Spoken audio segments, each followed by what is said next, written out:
যে আমরা নিজের পছন্দের, নিজের দলের, নিজের মতের মানুষদের দোষ ত্রুটি যদি ধরাও পড়ে, তারপরও সেটাকে আমরা ধামাচাপা দেওয়ার জন্য নানান যুক্তি, নানান ব্যাখ্যা আমরা দাঁড় করাই এবং সেটাকে ধামাচাপা দেওয়ার চেষ্টা করি।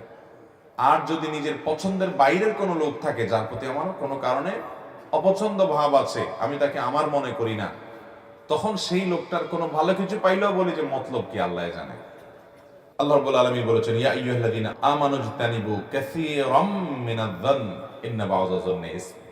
হে ঈমানদাররা, তোমরা একে অন্যে কেউ কারো প্রতি কুধারণা করবে না, কারণ কুধারণা করা, মন্দ ধারণা করা এটা গুনাহের কাজ। এটাও দেখবেন যে অন্যের ব্যাপারে কুধারণা করতে আমরা মহাপটু। একজন মুসলমান অন্য মুসলমানের 10টা দিক দেখছে দোষের, তারপরও সে চিন্তা করবে হয়তো আমি ভুল দেখছি, হয়তো আমি যা দেখছি বাস্তবতা তার ভিন্ন কিছু, হয়তো তার কোনো ওজর আছে। এরকম বিভিন্নভাবে সে ওজর তালাশ করবে অন্যের ব্যাপারে, আর নিজের ব্যাপারে সে কড়া হবে। আমরা নিজের ব্যাপারে বিভিন্ন সাফাই গাই, আর অন্যের ব্যাপারে যত খোঁচাখুচি করে তার দোষ বাইর করা যায়, ছিদ্র অন্বেষণ করা যায়, সেই চরিত্র আমাদের মধ্যে আছে না নাই? তো আল্লাহ তাআলা সেটাও নিষেধ করেছেন। এরপর আল্লাহ তাআলা আরো নিষেধ করেছেন 3 নম্বরে, ওয়ালা তাজাসসু, তোমরা এক অন্যের পেছনে স্পাইগিরি করো না। স্পাইগিরি করো না, তোমরা একে অন্যের সাথে গোয়েন্দাগিরি করো না।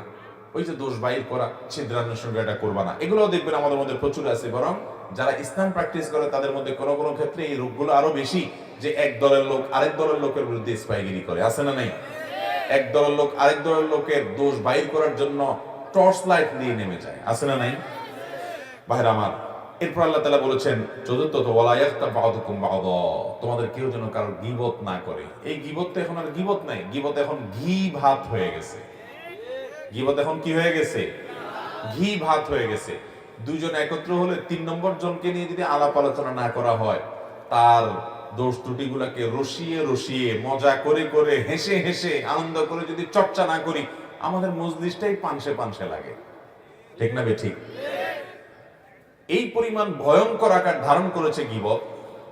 এই পাপ যখন আমরা করি, এই অপরাধ যখন আমরা করি, আমাদের হিতাহিত জ্ঞান পর্যন্ত থাকে না। আমরা এমন ভাবে করি এটা যে অপরাধ, সে অপরাধ বোধটুকু পর্যন্ত আমাদের মধ্যে কাজ করে না। ভাইরা আমার, গীবতের অপরাধ সকাল থেকে রাত পর্যন্ত সারাদিনে কতবার হয় আপনার, আপনি যদি হিসাব করেন তো দিন শেষে আপনি অবাক হয়ে যাবেন। দেখা যাবে আপনার দ্বারা সবচেয়ে এই ভয়াবহ পাপটা পরিমাণে অন্য অনেক পাপের চাইতে বেশি হচ্ছে। ঠিক না বেঠিক? আপনি যদি কোনো গীবত না করেন, দুজন তৃতীয় কাউকে নিয়ে সমালোচনা করছেন, ওখানে বসে আপনি রসিয়ে রসিয়ে সে মজা শুনছেন। ওয়াজ মাহফিলের মধ্যে বসে আজকাল অনেক গীবত হয়, হয় কি হয় না? ব্যক্তির ব্যক্তিগত বিষয়গুলো নিয়ে চর্চা করা, খোঁচাখুচি করা, দ্বীনদার ভাইদের ভিতরে ইসলাম প্র্যাকটিস করে সেই ভাইদের মধ্যে রোগগুলো ব্যাপক আকার ধারণ করেছে। এগুলো বাধা দেওয়ার মতো লোক পাওয়া যায় না। আমার মাদ্রাসার ছাত্র জীবনে এক ভাইয়ের কথা মনে পড়ে। এই কুমিল্লার মানুষ উনি ছিলেন, আব্দুল কাইয়ুম ভাই। কোথায় আছেন জানি না, সেই ছাত্র জীবনে হাটাজারিতে যখন পড়ি তখন ছিলেন। আমার মনে আছে যে আমরা কখনো যদি কারোর বিষয়ে কোনো সমালোচনা করছি, সাথে সাথে আব্দুল কাইয়ুম ভাই বলতেন, ভাই হয় থামান আলোচনা, না আমি এখান থেকে চলে যাব, কারণ আমি গুনাহ করব না। গীবত করা যেমন গুনাহ, গীবত শোনাটাও আমি শুনবো না। এরকম মুত্তাকি পরহেজগারের সংখ্যা আমাদের সমাজে অনেক কম। এই হিম্মত আমাদেরকে করতে হবে যে আমি গীবত করব না, গীবত শুনবো না। অনেকে গীবত করার সময় শয়তান তাকে একটা যুক্তি তুলে দেয়। দেখবেন আপনি যদি বলেন যে ভাই এটা তো গীবত হয়ে যাচ্ছে, থাক আমরা এটা না করি, এটা যদি বলেন, তো সাথে সাথে দেখবেন শয়তান ওই লোকটার কাছে একটা লজিক ধরায় দেয়, একটা যুক্তি ধরায় দেয়। কি? শয়তান বলে যে তুমি যেটা বলতেছো সেটা তো সত্য কথা বলতেছো। বলে যে আরে ভাই আমি যা বলছি সত্য বলতে, আমি তার সামনেও বলতে পারবো। তো সামনে যদি বলতে পারো, তুমি সামনেই বলো, পিছনে আর বলবা না। ইসলাম চায় মানুষের সামনে দোষটা বলো আর পেছনে গুণটা বলো। সামনে গুণ বললে সে পাম্পট্টি পেয়ে ফুলে যাবে, অহংকারী হয়ে যাবে। এই জন্য গুণটা বাহিরে বলো, অন্যজনের কাছে বলো, সে তার প্রতি ভালো ধারণা করবে, সামাজিক সম্প্রীতি তৈরি হবে। আর দোষগুলা পেছনে বললে অন্যরা তার প্রতি কুধারণা করবে, খারাপ ধারণা করবে, সম্পর্ক নষ্ট হবে, সামাজিক সম্প্রীতি বিনষ্ট হবে। বরং দোষের কথাটা ওই লোকটার সামনে বললে সে নিজে সংশোধন হয়ে ভালো মানুষ হতে পারবে। এই জন্য ইসলাম বলে সামনে মানুষের দোষের কথাটাকে সুন্দরভাবে, খুব বিনয়ের সাথে এমন ভাবে উপস্থাপন করো যাতে তিনি রাগ না হন। তার ভুলটা তিনি বুঝতে পারেন, সেইভাবে তুমি চমৎকার ভাবে তার সংশোধন করো। সামনে দোষটা সামনে বলো, আর গুণটা পেছনে বলো। সামনে গুণ বলবা না, সামনে গুণ বললে সে অহংকারী হয়ে যাবে।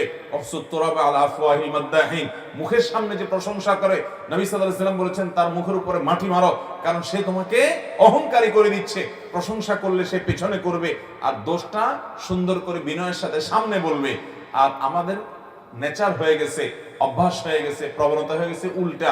আমরা মানুষের সামনে পাম পড়তে দিই, বলি মুফতি সাহেব মাশাআল্লাহ, আপনার ওয়াজ শুনলে ভাই দিলটা জুড়ে যায়, সুবহানাল্লাহ, কেমনে পারেন ভাই এরকম, মাশাআল্লাহ মাশাআল্লাহ। আর ওই পিছনে আরেকজন কাছে বলে, তা বেটা কোন কিছু জানে, বোগাস। সামনে আসলে আমরা পাম পড়তে দেই, আর পিছনে গেলে বাঁশ দেই, ঠিক না বেঠিক? এটা কোনো মুসলমানের চরিত্র হতে, মনে রাখবেন। আপনার নফল নামাজ, নফল রোজা, নফল দান সাদকা, জিকির আজকার, কোরআন তেলাওয়াত, এগুলোর চাইতে বহুগুণ বেশি মিজানের পাল্লায় ওজনই হবে আপনার এই আখলাকগুলো, আপনার এই নেচার এবং চরিত্রগুলো। আমি সমাজে বহু নামাজি দেখি, আমি বহু দাড়িওয়ালা দেখি, আমি বহু টুপিওয়ালা দেখি, আমি বহু সহি আকীদাওয়ালা দেখি, আমি বহু সহি আমলওয়ালা দেখি, আমি বহু সহি চিন্তাওয়ালা দেখি, সহি মানহাজওয়ালা দেখি, অনেক দিক থেকে ভালো গুণ দেখি মাশাআল্লাহ।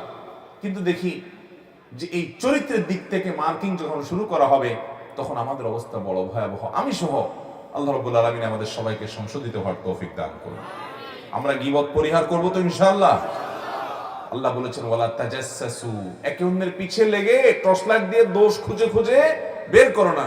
অনেকে দেখবেন অনেকের বক্তব্য শুনে উদ্দেশ্যই হলো হাতাটাতা গোছায় বসে দেখি কয়টা ভুল ধরা যায়, আছে না নাই? ইউটিউব খুলে আপনার কোন হুজুর অপছন্দের, আপনার দলের বাইরের অন্য দলের, অন্য মতের, আপনি মনে করছেন যে উনি আমার লোক না, তো এবার তার ওয়াজ শুনে, কিন্তু সে শোনার উদ্দেশ্য কি? দোষ বাইর করা। এই যে দোষ খুঁজে বেড়ানো, এটা কখনো মুসলমানের চরিত্র হতে পারে? দোষ নজরে আসছে সেটা কারেকশন করা ভিন্ন জিনিস, কিন্তু ঘোটায় ঘোটায় ঘোটায় ঘোটায় দোষ আবিষ্কার করার জন্য আমাদের বহু বক্তব্য আছে, অনেক লোক শুনে, এবং সেই শোনাটা দোষ ধরার জন্য শুনে, এবং এত বেশি শুনে আমি নিজেই অবাক হয়ে যাই যে আমি নিজেও তো আমার নিজের বক্তব্য এতবার শুনিনি। সুবহানাল্লাহ, এই লোক কত আল্লাহওয়ালা যে এতবার শুনে ফেলছে। আল্লাহ তাআলা আমাদের ইসলাহ হওয়ার তৌফিক দান করুন। ভাইরা আমার, আমি নিজেও এই রোগগুলো থেকে মুক্ত না ভাই, এই জন্য বারবার বলি আখলাকের ত্রুটি আজ আমাদের মধ্যে সবচেয়ে প্রকট ভাবে। আমরা আলেম হই, অনেকে বক্তা হই, অনেক ভালো ভালো আলোচনা করি, অনেক সুন্দর সুন্দর মাসলা মাসাইল দিই, অনেক মিষ্টি মিষ্টি কথা বলি, কিন্তু দিন শেষে আমি হয়তো কারোর পেছনে লাগি, কারোর দোষ চর্চা করি, কারোর দোষ আবিষ্কার করার চেষ্টা করি। ডক্টর খন্দকার আব্দুল্লাহ জাহাঙ্গীর রহমানের একটা কথা মনে পড়ে। স্যার বলতেন যে আমরা নিজের পছন্দের, নিজের দলের, নিজের মতের মানুষদের দোষ ত্রুটি যদি ধরাও পড়ে, তারপরও সেটাকে আমরা ধামাচাপা দেওয়ার জন্য নানান যুক্তি, নানান ব্যাখ্যা আমরা দাঁড় করাই এবং সেটাকে ধামাচাপা দেওয়ার চেষ্টা করি। আর যদি নিজের পছন্দের বাইরের কোনো লোক থাকে, যার প্রতি আমার কোনো কারণে অপছন্দ ভাব আছে, আমি তাকে আমার মনে করি না, তখন সেই লোকটার কোনো ভালো কিছু পাইলেও বলি যে মতলব কি আল্লাহ জানে, কাজটা ভালো ঠিক আছে, কিন্তু এর মতলব কি আল্লাহ ভালো জানে। আমরা তার কোটি কোটি দোষ বাইর করার চেষ্টা করি, এর মাধ্যমে আমরা মনে করি ইসলামের খেদমত করি। স্যার বলেছেন না, এর মাধ্যমে আমরা আমাদের নফসের পূজা করি, ইসলামের খেদমত মোটেও করি না। নিজের পছন্দের দলের লোকের ভুল বিচ্যুতিগুলো আমাদের কাছে কোনো বিষয় না, ব্যাখ্যা আছে সেগুলো। আর অন্যের ভালো কিছু পাইলেও সেখান থেকে তিল পাইলে সেটাকে আমরা তাল বানানোর চেষ্টা করি, আছে না নাই? ভাইরা আমার, আপনি আপনার দলের, আপনার মতের কয়জন আলেমের ভুল বিশ্লেষণ করেছেন আজ পর্যন্ত বলতে পারবেন? ভিন্ন মতের বহু আলেমের বিরুদ্ধে আপনি বিরাট বিরাট গবেষণা বের করেছেন, সেটা তো জানি। তা আপনার চিন্তার, আপনার বন্ধু বান্ধবের বিরুদ্ধে এরকম কয়টা গবেষণা করেছেন? নিজের বিবেককে জিজ্ঞাসা করেন, আপনি কি নফসের পূজা করছেন না আল্লাহর আনুগত্য করছেন?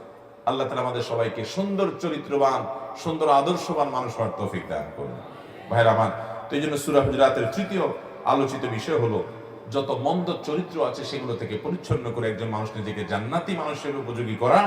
এর জন্য আল্লাহ রাব্বুল আলামিনের প্রথম নির্দেশ হলো কেউ কাউকে নিয়ে ঠাট্টা বিদ্রুপ করবে না, কেউ কাউকে খোঁচাখুচি করবে না, কেউ কাউকে বাজে নামে ডাকবে না, কটু মন্তব্য করবে না তার সম্পর্কে। এরপরে নির্দেশ হলো কুধারণা করবে না, কুধারণা করবে না। আমার মনে হচ্ছে যে লোকটা হয়তো এই কাজ করছে, আমি বলবো যে না, আমি যেটাকে খারাপ দেখছি, হতে পারে তার কোনো ওজোরের কারণে বাধ্য হয়েছে সে, এরকম একটা ব্যাখ্যা আমি দাঁড় করাবো। আমি যথাসম্ভব কুধারণা করবো না। মনে রাখবেন, কারো সম্পর্কে মন্দ ধারণা আপনি করেছেন, কিয়ামতের ময়দানে আপনাকে জবাবদিহি করতে হবে, মন্দ ধারণা কেন করলা তুমি। প্রমাণ ছাড়া আপনি কারোর প্রতি খারাপ ধারণা করতে পারবেন না, স্পষ্ট প্রমাণ ছাড়া। আর যদি ভালো ধারণা করেন, স্পষ্ট প্রমাণ নাও থাকে, আল্লাহর কাছে আপনি সওয়াব পাবেন ইনশাআল্লাহ। ওই যে একটা ঘটনা শুনছেন না, যে এক পুকুরে দুই প্রান্তে দুইজন, রাত 3টা বাজে, দুই পাশে দুইটা পুকুরের ঘাট আছে, দুজন হাত পা ধরছে। এর মধ্যে একজন মাত্র কারোর ঘরে শীত কেটে চুরি করে আসছে। আগের যুগে শীত কেটে চুরি হইতো না, ওই যে মাটির ঘর, নিচে গর্ত করে ঢুকে তারপরে ঘর থেকে চুরিদারি করতো। এই শীত কেটে চুরি করতে গিয়ে মাটির গাড়ি গায়ে লাগছে, এই জন্য সে পুকুরের ঘাটে এসে ওগুলো ধুইতেছে। তো সে ধুইতে আসে, চিন্তা করতেছে পুকুরের আরেক পাশে দেখি আরেকজনও এরকম হাত পা ধুচ্ছে দেখা যাচ্ছে, তাহলে এই এলাকাতে চোর মনে হয় আমি একলা না আরেকটা আছে। আমি তো মনে হচ্ছে আমি একলাই খাই, দেখা যাচ্ছে আরেকটা আছে আমার জাতি ভাই। অপর প্রান্তে যিনি হাত পা ধুচ্ছিলেন, ওই আল্লাহর বান্দা উঠছে তাহাজ্জুদের জন্য ওযু করতে। তখন সে তাহাজ্জুদের ওযু করতে করতে চিন্তা করতেছে, সুবহানাল্লাহ, আমি তো মনে করছি আমি একলাই তাহাজ্জুদ পড়ি, মাশাআল্লাহ আরেক ভাই তাহাজ্জুদের জন্য উঠছে, সুবহানাল্লাহ। এটারে বলে যার ভিতরে যা ফাল দিয়ে ওঠে তা।